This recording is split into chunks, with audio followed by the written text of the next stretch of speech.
প্রত্যেকটা কৃষক ধান কাটার আগে এই গালো থাক। তা আমি বললাম, কে ভাই আবাদ ভালো হয়নি? কই হুজুর আমাকে শত্রু সবাই, আল্লাহও যেমন। তা আমি কইলাম আল্লাহ কি করছে? কই ওয়াজ করে খান তো, হিসাব করেন না। জমির যায় দেখেন সব ধান সুতা পড়ছে। এই সুতা কি কোনো প্রধানমন্ত্রী দিছে? আল্লাহ দিছে।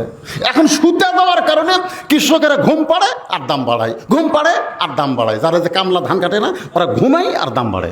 আমার জমি 13 বিঘা লাগাছি, তার মধ্যে প্রথম 3 বিঘা ওরা আছে এখন থেকে কাটছে 4,000 টাকা। রাত্রে ঘুমালো, সকাল উঠে বলতেছে 5,000। আমি বললাম কেবারে কি হলো? ঘুমের স্বপ্ন দেখছি উমুক এলাকা 6,000 লাগছে, ওরা স্বপ্নে দেখছে 5,000। আমি চিন্তা করলাম আল্লাহ আর যদি 2 দিন যায় আর 2টা ঘুম পারলে তো আরো দাম বাড়বি। হুজুর আসলেই তাই। পরের দিন উঠে বলতেছে 6,000। আমি বললাম 6,000 কেন হলো? কারণ একটু বৃষ্টি দিছে, এই বৃষ্টি দেওয়ার কারণে এদিক থেকে আল্লাহ বাড়তেছে, এদিক থেকে আরা বাড়তেছে।